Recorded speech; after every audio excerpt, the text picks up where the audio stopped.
Une aventure de Noctibou au musée d'Espiau-Vléric.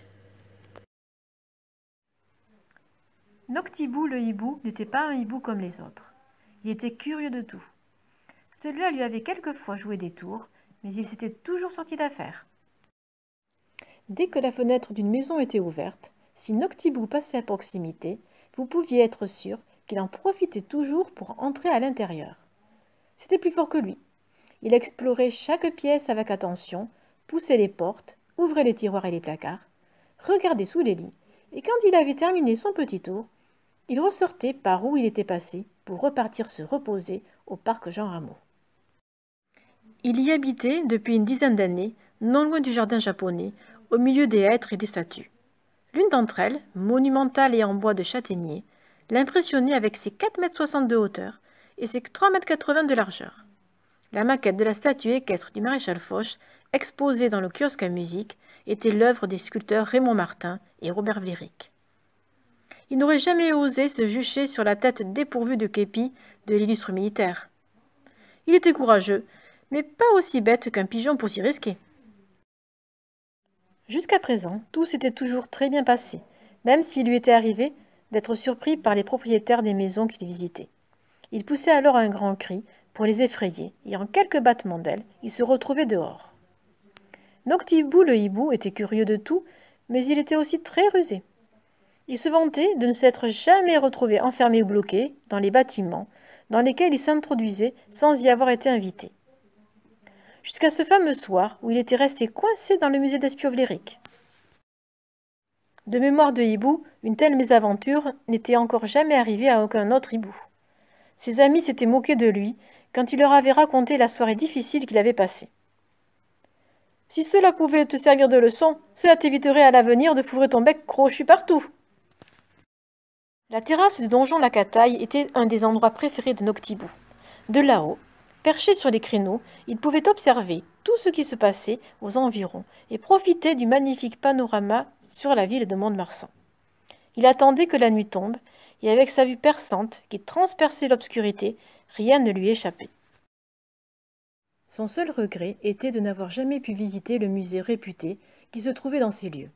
Oui, ne pas connaître l'un des hauts lieux de la sculpture figurative du XXe siècle en France, Noctibou en était fort contrarié. La seule porte qui lui aurait permis d'y accéder était toujours fermée à double tour. Il avait beau vérifier, elle était toujours close. C'en était déprimant. Alors, il n'avait qu'une chose à faire, attendre qu'on oublie de la fermer. Et un beau jour, le miracle eut lieu. Il s'apprêtait à rentrer quand, derrière lui, un grincement attira son attention. Il se retourna et écarquilla ses grands yeux de hibou. Non, il ne rêvait pas. La porte était ouverte.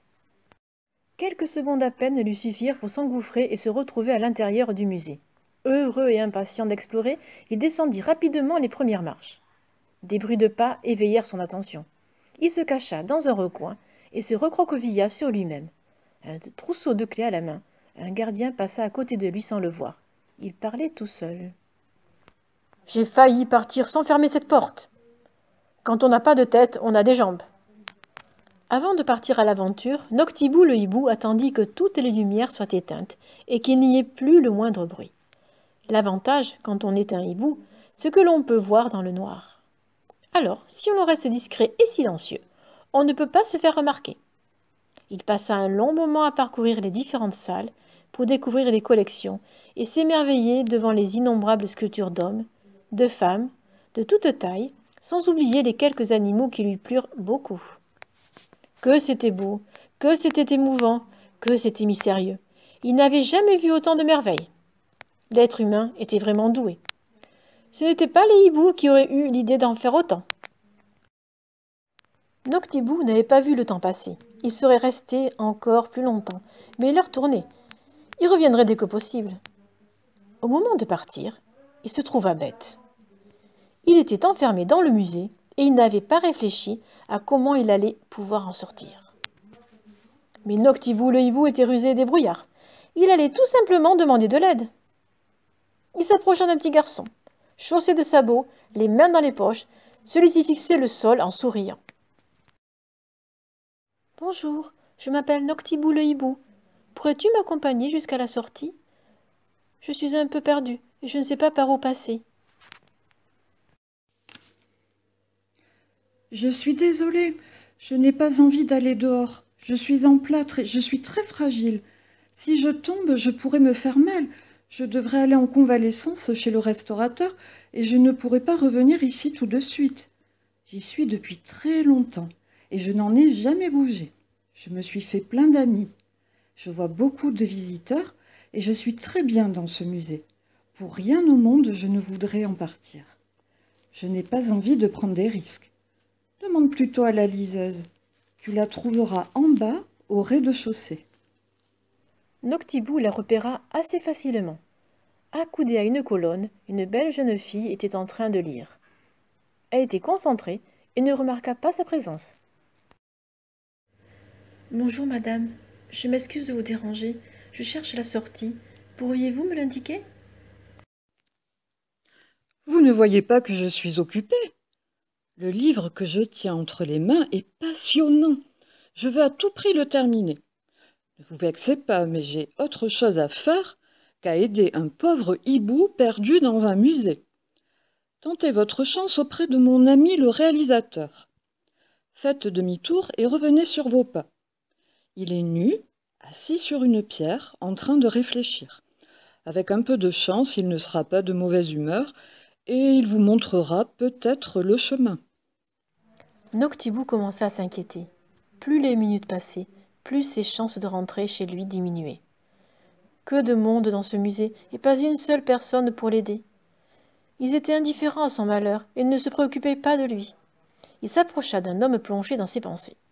Il était concentré, fronçait les sourcils et se montrait indifférent à tout ce qui l'entourait. Noctibou, impressionné par la statue du réalisateur, dit d'une voix tremblante. Bonjour, monsieur le réalisateur, j'ai un service à vous demander. Je suis enfermée dans le musée et je veux à tout prix en sortir. Je n'ai pas l'intention d'y passer la nuit. J'ai faim, j'ai froid, je suis fatiguée. Je ne sais plus quoi faire. Je veux rentrer chez moi, mais je ne connais pas le chemin pour gagner la sortie. Auriez-vous la gentillesse de me l'indiquer? Une minute, s'il vous plaît. Soyez patient. Tout vient à point nommé à qui sait attendre. Et puis, non, débrouillez-vous tout seul. Je n'ai pas de temps à perdre. Repassez demain. Je suis occupée. Occupé à quoi? À réfléchir. Vous croyez que je m'amuse, peut-être? J'ai une décision importante à prendre et je dois peser le pour et le contre avant de me décider. Dans l'immédiat, je ne peux rien pour vous. Bonne soirée et bon courage. Noctibou était déprimé. Il replia ses ailes et se mit en boule. Il ne bougeait plus. Il avait beau se creuser la cervelle, il ne trouvait pas la moindre solution. Il n'était pas aussi malin qu'il le croyait. Allez parler à Assia. Peut-être sera-t-elle émue par votre triste sort. Dites-lui qu'elle est magnifique et elle vous aidera. Quand notre hibou la découvrit, il était tellement subjugué et ému qu'aucun mot ne sortit de son bec. Il n'avait jamais vu de femme aussi belle et aux formes aussi parfaites. Splendide et énigmatique, elle rayonnait, et Noctibou ne parvenait pas à détacher son regard d'elle. D'une voix douce et suave, avec un léger accent, elle s'adressa à lui. Vous me trouvez belle? Vous n'êtes pas le seul. Je m'appelle Assia Granuturov et je suis ukrainienne. Dans les années 30, à Paris, j'ai servi de modèle à de nombreux artistes, peintres, photographes, sculpteurs, qui se battaient pour que je vienne à eux. Dès 1932, j'ai posé durant plusieurs années à raison d'une ou deux fois par semaine dans l'atelier de Charles Despiau.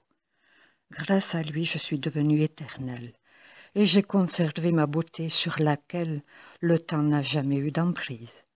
Et en retour, il a gagné la postérité. Noctibou était intimidé. Il parvint avec difficulté à prononcer quelques mots. Pardon, perdu. Je veux sortir, mais pas de clé et c'est pas où est porte pour dehors. Vous voulez déjà nous quitter? Quel dommage. Une seule visite ne suffira jamais à découvrir un musée.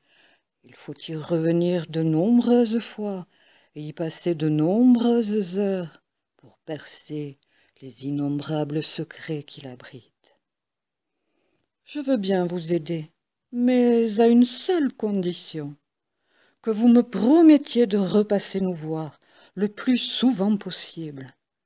Chacune de vos futures visites sera unique, croyez-moi, tant à voir, à comprendre et à s'émouvoir. Continuez tout droit et rendez-vous dans l'atelier de l'artiste, dans une très grande armoire qui a appartenu à Robert Vlerick, au milieu des outils de sculpteur, burin, mirette et gouge, vous trouverez une clé cachée sous un chapeau. C'est un passe qui ouvre toutes les portes du musée. À très vite. Le cœur battant et impatient, Noctibou suivit les indications d'Assia et n'eut guère de mal à trouver le précieux sésame. Il était soulagé, car il fallait pouvoir rentrer chez lui, mais il avait également un petit pincement au cœur, car il quittait un lieu magique.